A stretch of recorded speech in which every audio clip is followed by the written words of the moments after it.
Vamos continuar com o coração grato, né? Com a série Sou Grato. A gente está... Domingo que vem a gente conclui. E para chegar ao dia do aniversário. Você que nos acompanha também pela internet, que Deus abençoe sua vida. E que Deus fale ao seu coração. Abra sua Bíblia lá em Lucas. Evangelho de Lucas, capítulo 17, a partir do versículo 11. Evangelho escrito por Lucas. É o terceiro evangelho, capítulo 17, do 11 ao 19. Você abre e, se puder, mantém sua Bíblia aberta ou acessada, né? 10 leprosos são curados. A caminho de Jerusalém, Jesus passou pela divisa entre Samaria e Galileia. Ao entrar num povoado, 10 leprosos dirigiram-se a ele, ficaram a certa distância e gritaram em alta voz: Jesus, mestre, tende piedade de nós. Ao vê-los, ele disse: vão mostrar-se aos sacerdotes. Enquanto eles iam, foram purificados. Um deles, quando viu que estava curado, voltou louvando a Deus em alta voz. Prostrou-se aos pés de Jesus e lhe agradeceu. Este era samaritano. Jesus perguntou: não foram purificados todos os 10? Onde estão os outros 9? Não se achou nenhum que voltasse e desse louvor a Deus, a não ser esse estrangeiro? Então ele lhe disse: levante-se e vá, a tua fé o salvou. Pai, nós te louvamos e te agradecemos por tua palavra. Agradecemos por esse texto que o Senhor coloca aqui para meditarmos e que para refletirmos sobre como é que está o nosso coração e como é que está a nossa gratidão ao Senhor. Nos ajuda na transmissão da palavra agora, no nome de Jesus, amém. Tem uma música de Gerson Borges que eu sou apaixonado, chamada Sem Direção. Na música ele diz assim: para onde corre a vida? Para onde corre você?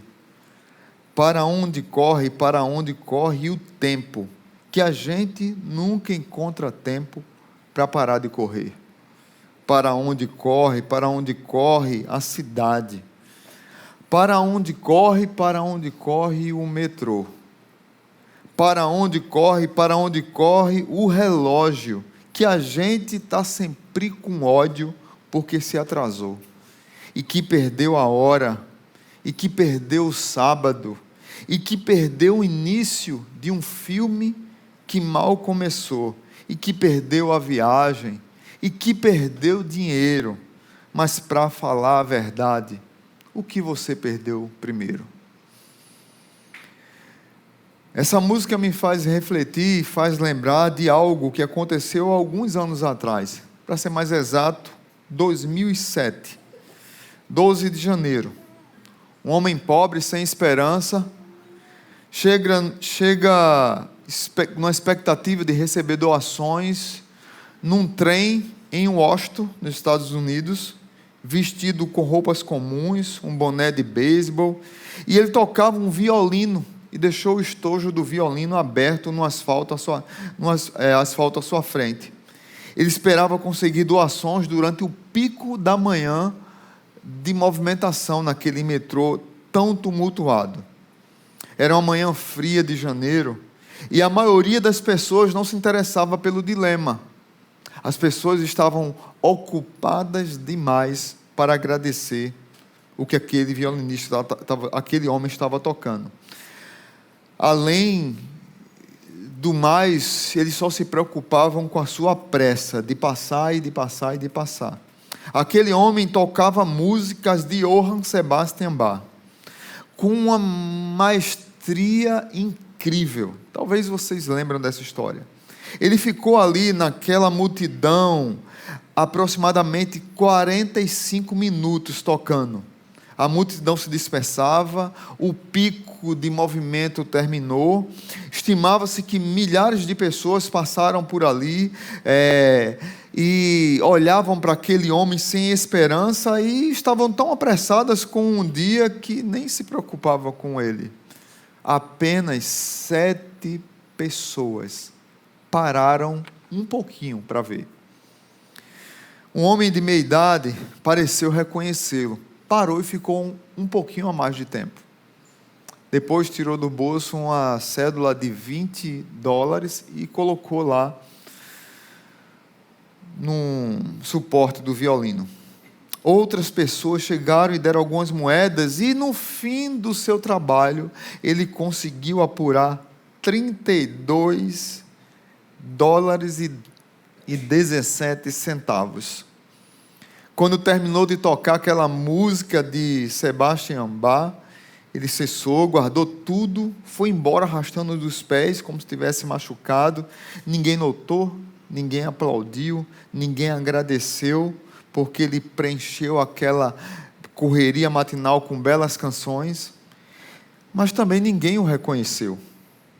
Ninguém sabia que 3 dias antes, aquele homem havia esgotado todos os ingressos no show em Boston, no Carnegie Hall. Aquele homem estava com um violino chamado Gibbon Stradivarius, fabricado em 1700 e alguma coisa. É o violino mais caro do mundo, que vale milhões de reais. E quem estava tocando aquele violino foi Joshua Bell, talvez o maior violinista dos tempos de hoje. Esse evento na estação do metrô, ali em Washington, foi preparada para que fosse confrontada a experiência das pessoas. Foram câmeras colocadas, instaladas, para registrar a multidão, o desespero das pessoas de correr, de andar e de não parar. Pessoas que não perceberam e não tiveram nenhum tipo de gratidão por aquele homem talentoso. A pergunta que os estudiosos queriam fazer era: alguém notaria? Alguém pararia? Alguém aplaudiria seu talento? Alguém pararia e agradeceria por aquela música que inundava os corações? Um repórter que estava lá passando e não sabia da história, percebeu que algo estranho estava acontecendo e gravou um documentário. Foi tão impactante aquela cena que esse repórter ganhou o prêmio Pulitzer como um documentário mais visto naquele ano de 2007. De fato, irmãos, foi uma experiência que expôs o coração ingrato dessa geração. Foi uma experiência que reflete que nós nos distraímos muito fácil de coisas boas e belas que estão à nossa volta, porque nós estamos muito ocupados com nós mesmos. Nós somos muito, na verdade, ensimesmados, cheios de nós mesmos e ocupados demais para agradecer. Tente se imaginar naquela cena. Eu tentei. E eu me vi correndo também. De fato, é uma cena lamentável, mas é o que mais acontece nos dias de hoje. Pessoas são ocupadas demais para parar e agradecer. Lucas, inspirado pelo Espírito Santo, ele documenta uma história que talvez durou os mesmos 45 minutos que Joshua Bell parou naquele trem em Washington em 2007. E aí eu peço para que você volte para o texto. Lucas faz questão de registrar que Jesus estava passando por aquele lugar. Verso 11 diz: a caminho de Jerusalém, Jesus passou pela divisa de Samaria e Galiléia. E aí eu lembro de uma música de Estênio Márcio que diz assim: ele passou por aqui, nesse exato momento passou bem aqui. Já não posso, meu Deus, tanta glória abraçar, sem deixar rastro algum no lugar que passou. Mas ficou uma prova que o fato ocorreu, todo medo se foi, tive forças para crer. Ficou comigo essa paz e essa vontade de rir. Tire a sandália dos pés, Jesus passou por aqui. Jesus passou pela Samaria e Galileia e já estava caminhando para a segunda parte do seu ministério e para a sua morte. Aqui, alguns estudiosos dizem que esse texto aqui foi próximo da ressurreição de Lázaro. Mas o verso 12 diz que ao entrar nesse povoado, 10 leprosos dirigiram-se a ele, ficaram a certa distância e gritaram em alta voz: Jesus, Jesus, mestre, mestre, tem piedade de nós. Algumas versões dizem: tem misericórdia de nós. Jesus está chegando nesse lugar, perto dos samaritanos, que não se davam bem com os judeus, e nem os judeus se davam bem com os samaritanos. Você já cansou de ouvir essa história? Talvez você lembre da história da mulher samaritana lá de João, capítulo 4. Normalmente os leprosos, eles ficaram nos arredores da cidade. Eles eram considerados como infecciosos, impuros, indesejáveis e até mesmo profanos e imperdoáveis. As pessoas consideravam os leprosos como imperdoáveis e eram colocados de lado da sociedade. Não muito longe de nós, antigamente, aqui em Natal, em Pernambuco, no Brasil, em vários lugares, tinha um lugar chamado leprosário. Não sei quem conhece aqui o leprosário, lá na Cidade da Esperança. Quem tinha lepra, em muitos aspectos, era como se fosse uma sentença de morte. Era uma doença terrível, que machucava a pele, que fazia erupções na pele, buracos, perdiam membros, orelha, boca, lábios rasgava, nariz caía, tinha vários níveis de gravidade. Se a lepra fosse confirmada no indivíduo, ele imediatamente teria que ser colocado fora da aldeia, fora da cidade. Os leprosos que fizeram? Construíam cabanas, viviam aos redores da cidade, improvisando sua casa, sua família, e sempre estavam longe das pessoas. Sempre estavam distantes. Uma média de alguns estudiosos dizem, William Barclay fala melhor, ele diz que eles tinham que ficar pelo menos 50 metros de distância das pessoas. A única pessoa que um leproso poderia ficar perto era de outro leproso.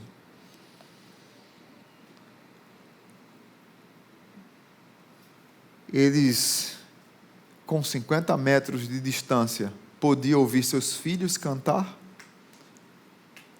mas não podia desfrutar do canto junto dos filhos. Podia ver seus amigos contar uma piada e rir, mas talvez nem entender porque eles estavam rindo por causa da distância. Podiam ver as crianças brincando, as famílias se abraçando, e eles não podiam se abraçar, congratular uns com os outros. O historiador Flávio Joséfo, no primeiro século, ele escreveu que um leproso não diferia em nada de um cadáver, e que a cura de um leproso seria considerada equivalente à ressurreição dos mortos. Não havia cura humana para essa doença. Queridos irmãos, o que é que tinha do outro lado da linha do leproso? Só leproso. Samaritanos, talvez junto com judeus, talvez junto com europeus, asiáticos, todos juntos, leprosos, a comunidade do leproso vivia afastada. E aí eu peço que você mantenha a sua Bíblia aberta, para a gente acompanhar esse texto aqui, com algumas reflexões. O caminho de Jesus, a condução e o clamor dos leprosos. Verso 12, diz que ao entrar no povoado, 10 leprosos dirigiram-se a ele e ficaram a certa distância. E eles gritaram em alta voz: Jesus, mestre, tende piedade de nós, tende misericórdia de nós. Meus irmãos, eles já sabiam quem era Jesus. Jesus decidiu passar por aquele caminho, ele poderia passar por outro lado, mas Jesus decidiu passar por ali. Jesus é Deus e ele sabia o que poderia acontecer pela frente, ele decidiu passar por ali, mas a fama de Jesus já estava espalhada. Se você voltar um pouquinho à Bíblia, eu aconselho para você ler hoje à tarde, em Lucas capítulo 5, Jesus cura um outro leproso. Mas nessa cura do outro leproso que Jesus fez em Gênesis, mais ou menos uns 2 anos antes desse fato aqui, Jesus cura o leproso disse: o Senhor se importa de me curar? Jesus disse: não, eu vou lhe curar. E diz a Bíblia que Jesus toca no leproso. Jesus era um rabi, Jesus era um mestre, Jesus era um sacerdote, ele não poderia tocar num leproso, mas Jesus é Deus. E ele tocou no leproso, e ele curou aquele leproso, e ele disse para o leproso: olha, vai pedir a bênção do sacerdote, mas não conta a ninguém. Mas só que não adiantava, a fama de Jesus começou a se espalhar, e esses leprosos aqui, quando perceberam que Jesus estava passando por aquele lugar, eles começaram a gritar: Senhor, Senhor, Deus, Deus, Jesus, Jesus, Rabi, Rabi, mestre, mestre, tem misericórdia de nós. Eles tinham convicção de quem era Jesus, e eles clamam, e a ideia é de que eles estivessem dizendo assim para Jesus: o Senhor tem misericórdia de nós, assim como o Senhor teve daquele leproso de algum tempo atrás. Jesus escuta aqueles 10 leprosos, e Jesus dá uma ordem, e aqueles homens obedecem. Verso 14, veja o que aqui diz o verso 14. Ao vê-los, Jesus disse: vão mostrar-se aos sacerdotes. Meu Deus do céu! Lá atrás ele curou, tocou, e aqueles homens foram curados. Agora ele está mandando a gente ir ver os sacerdotes. A lei dizia, Levítico capítulo 14, quando fala da cura dos leprosos, quando um leproso identificava que estava melhorando, que começou a ser curado, ele deveria procurar um sacerdote, para que o sacerdote pudesse fazer uma oração e dizer o sacrifício que ele tinha que fazer para agradar a Deus, e agradecer a Deus por aquela bendita cura. Mas é interessante que aqui Jesus não os toca. Ele diz assim simplesmente: vão apresentar-se ao sacerdote. E aí, queridos irmãos, como é que esses leprosos ouviram isso? A uma certa distância, aproximadamente 50 metros, dizem os estudiosos, ouviram Jesus dizer: procure os sacerdotes, e um olha para o outro, 10 leprosos, o que a gente vai fazer? Se a gente está aqui impuro, se a gente ainda está aqui incurado, se a gente está aqui ainda com a lepra, se está faltando o dedo, se está faltando o nariz, se tem um buraco aqui na bochecha, se tem um lábio rasgado, se tem uma pele manchada, uma pele ferida, talvez esses homens ficaram confusos demais. Por que ir ao sacerdote? Jesus está dizendo a esses homens para exercerem a fé antes de verem o milagre. Jesus é aquele que nos convida a exercer a fé antes de ver o milagre. Não é à toa que o povo de Deus lá atrás, quando Deus diz para o povo atravessar o rio, diga ao povo que marche, põe o pé e o mar vai abrir. Mas ele continua no texto, verso 14. Lucas faz questão de dizer que esses homens decidiram ouvir Jesus e foram. E a continuação do verso 14 diz assim: e enquanto eles iam, foram purificados. Depois de estarem no meio da obediência à palavra de Deus, a palavra de Jesus, a verbalização de Jesus, vão procurar o sacerdote. Quando eles obedecem, eles foram beneficiados do poder de Jesus e foram curados. Meus irmãos, não percam isso de vista. Eles deveriam exercer a fé em Jesus sem ver qualquer evidência do milagre. O que eles deveriam era ir. O que eles deveriam era avançar. Muitas vezes é assim nas nossas vidas. Nós temos alguns medos de avançar, quando Jesus manda a gente ir. Mas é interessante que no meio da caminhada, quando nós criamos coragem de avançar, Deus vai fazendo alguns milagres que nós não esperávamos. Os 10 leprosos que ali estavam se olhando, não hesitaram, discutiram, mas agora foram. Mas o que foi que aconteceu? Enquanto eles estavam a caminho, a Bíblia não diz quanto tempo caminharam, quanto tempo andaram, quanto tempo conversaram. Mas o que aconteceu é que um começou a olhar para o outro e foi dedo voltando a crescer, nariz voltando a nascer, orelha ficando normal de novo, o buraco aqui na bochecha começou a fechar, o lábio rasgado começou a fechar, a mancha na pele começou a ficar normal, a cor normal, e um olhando para o outro, e imagina os gritos de alegria, de felicidade, de louvor a Deus, de gratidão a Deus. E eles ali não tinham espelho, e o espelho era um olhar para o outro e dizer um para o outro: olha teu braço, olha o teu dedo, olha a tua orelha, olha a tua boca, olha a tua mão. E Deus fez um milagre. Jesus ressuscitou aqueles homens da morte miserável que a lepra causava. Mas o que aconteceu, irmãos, não foi algo muito bom no verso 15. Veja o que aqui diz no verso 15. Não, aqui foi algo bom, depois aqui não foi, eu vou dizer. Verso 15 diz: um deles, quando viu que estava curado, voltou, louvando a Deus em alta voz. Poderíamos chamar aqui, desse versículo 15, do retorno do samaritano. E a ideia aqui é que ele voltou como um megafone. A ideia no original é de que esse homem era barulhento.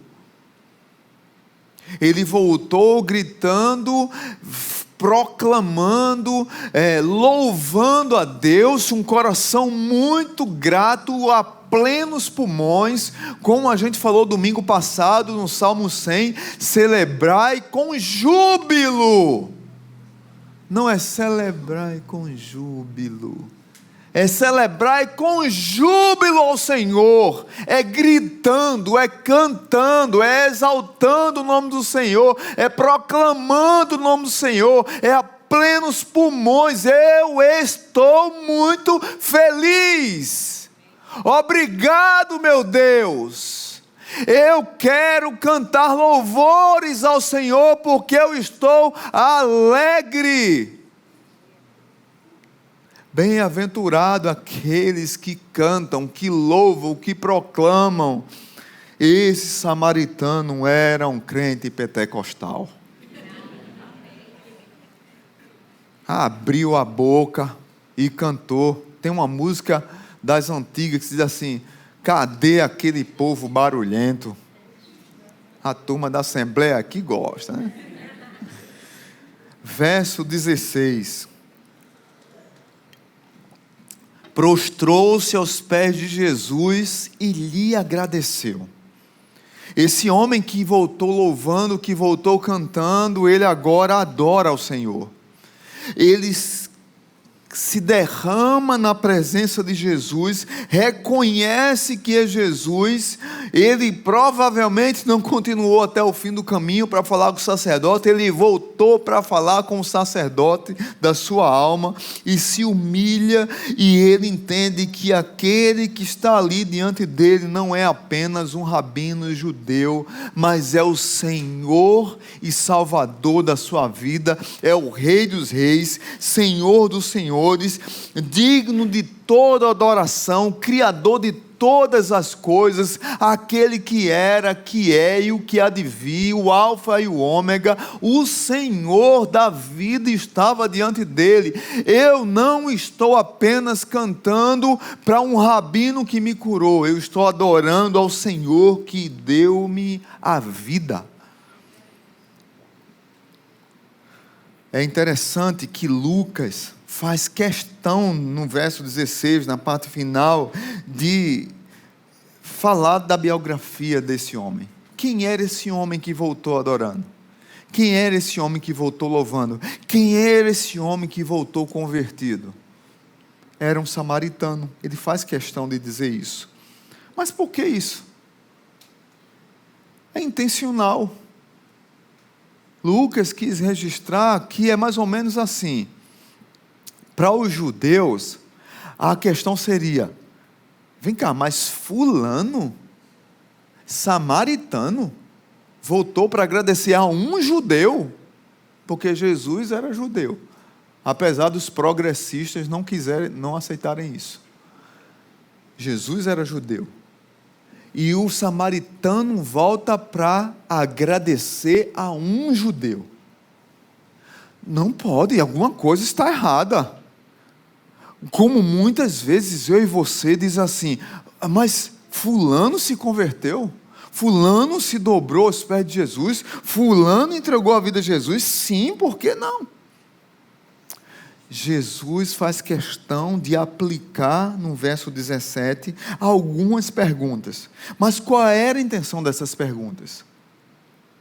Era para que ficasse a pulga atrás da orelha.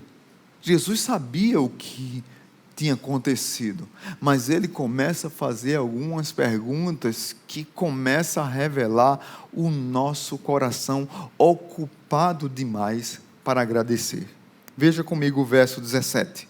Jesus faz a primeira pergunta. Jesus perguntou: não foram purificados todos os 10? Claro, óbvio. É notório que Jesus sabia que os outros 9 não voltaram. Quantos foram purificados? 10. Só voltou um. Não importa se era judeu, samaritano, brasileiro ou americano, pobre ou rico, negro ou branco. O que importa, o que a ideia do texto aqui, o que o texto quer dizer, é que 4 foram abençoados por um milagre, mas um deles não ficou apenas no milagre. E aí está um grande X da questão.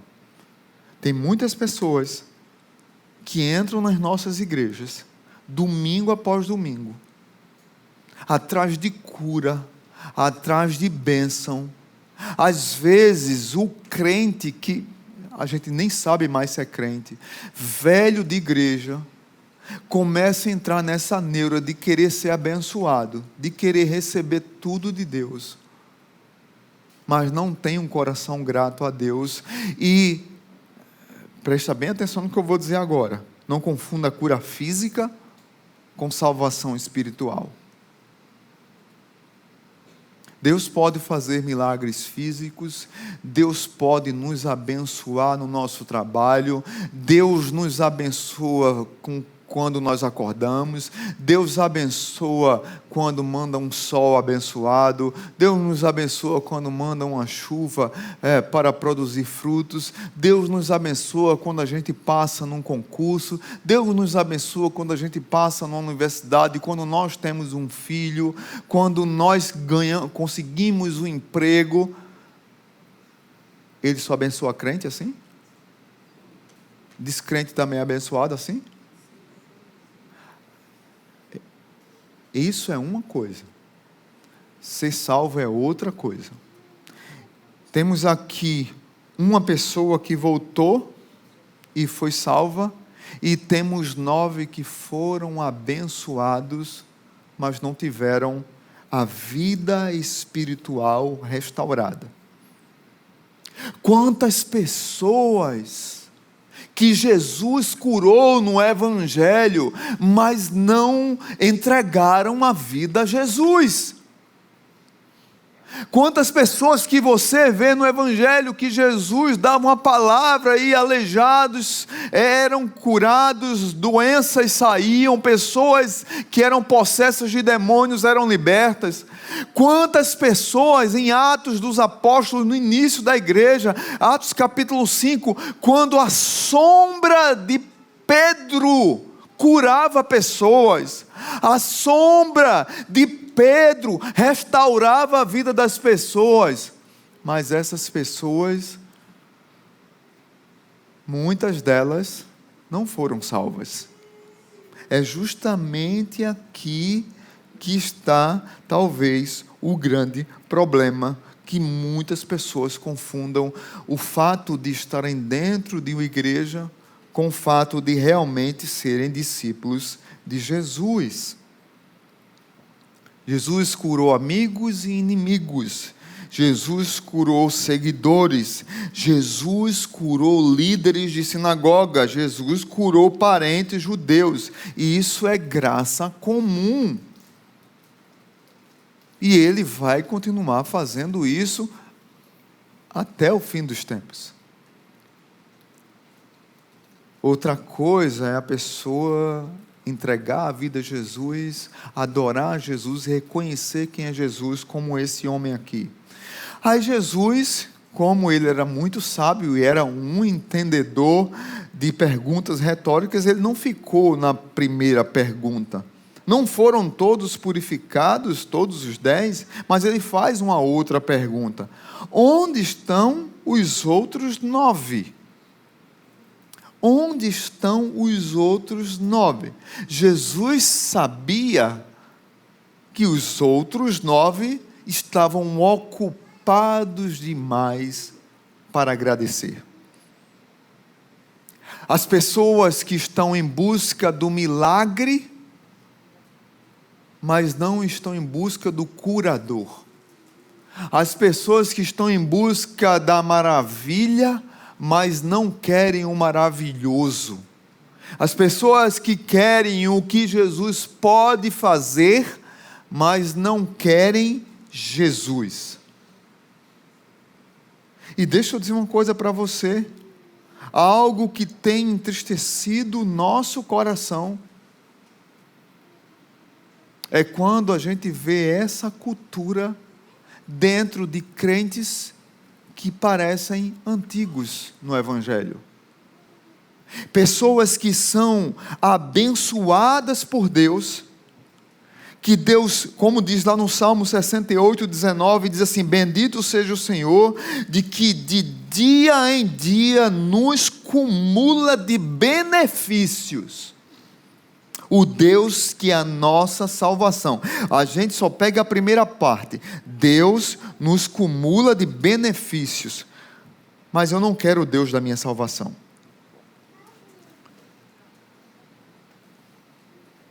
Pessoas que estão cheias de si, que têm bom emprego, que passam num bom concurso, que daqui a pouco diz: eu não tenho tempo para servir mais na igreja, porque eu estou mais preocupado com um concurso, com outro concurso, com outro concurso, e a pessoa parou de servir na igreja porque está muito ocupada. recebeu a bênção, mas não agradece ao abençoador. Pessoas que têm filhos e somem da igreja por 1 ano. Pessoas que têm um bom emprego, aí tem uma casa, mais um carro, mais outro carro.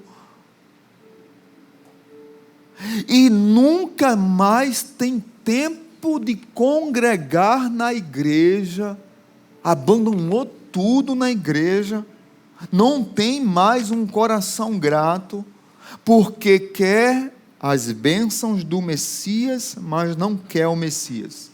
O que dói aqui, irmão, nessa pergunta, não é a pergunta em si.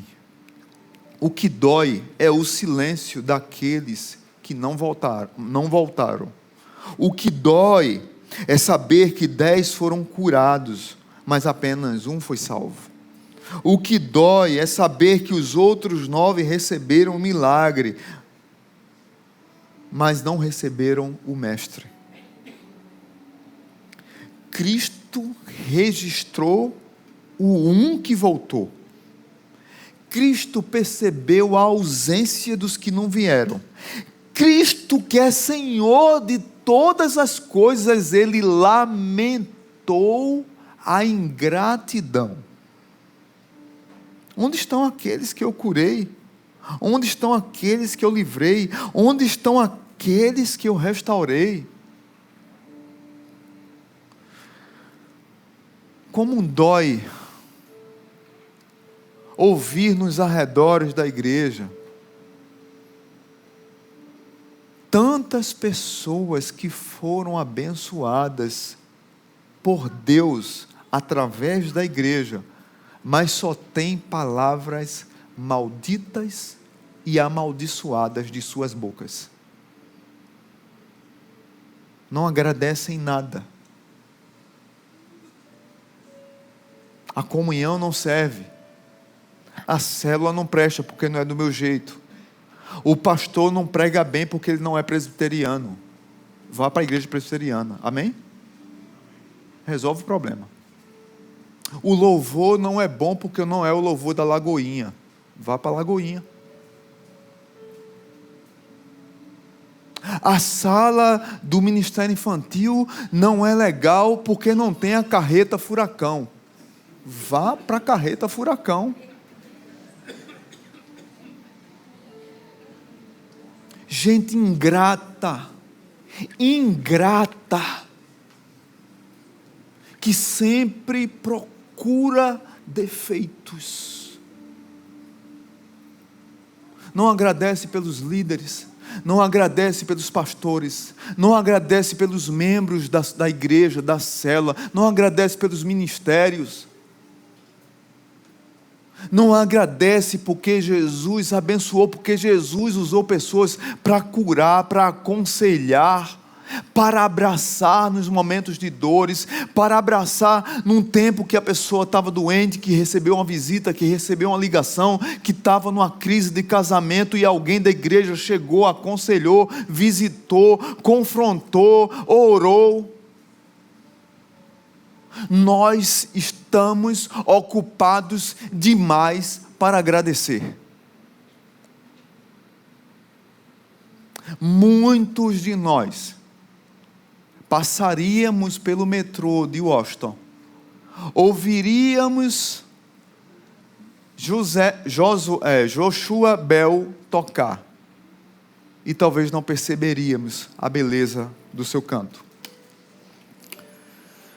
Por fim, para concluir, o que é que Jesus disse para esse homem, verso 19? Então ele lhe disse: levante-se e vá, a tua fé te salvou. Jesus não disse: a tua gratidão te salvou. Jesus disse: a tua fé te salvou. Esse homem voltou agradecendo, louvando, mas ele fez uma coisa diferente. Ele adorou a Jesus. Ele prostrou-se rosto em terra e adorou a Jesus. Ele teve a cura física e a cura espiritual. Ele teve alívio e transformação. Nem todo alívio é transformação. Nem todo milagre gera conversão. A gente precisa ter essa convicção. E por fim, é possível experimentar milagres e não ter comunhão com Deus. É possível obedecer no início do caminho, como os 10 obedeceram, mas não serem transformados no caminho. Deus se revela mais profundamente aos que voltam. A gratidão é a evidência de pessoas que têm uma fé verdadeira. A gratidão é a evidência de pessoas que têm uma fé verdadeira. Isso aqui é muito duro de falar. Porque eu me olho no espelho. E até que ponto eu tenho sido grato ao Senhor. Que Deus nos ajude. Que Deus nos ajude a sermos o um que volta. E não os 9 que foram. Que Deus confronte os nossos corações. E que tenhamos um coração mais grato a Jesus de Nazaré, que mudou as nossas vidas. Amém? Deus nos ajuda e quebranta os nossos corações. O improvável, como o samaritano, foi o frutífero. Discipulado e discípulo é aquele que volta aos pés de Jesus sempre. Que nós não nos achemos entre os 9, mas entre os 1. Que nós sejamos como o samaritano, que agradeceu e voltou. E que foi salvo para a tua honra e glória. Nos ajuda a termos esse coração grato. Que o amor de Deus o Pai, que a maravilhosa graça de Jesus e que a comunhão do Espírito nos abençoe. No nome de Jesus. Amém. Se você puder dizer para quem está do seu lado aí, volte! Volte!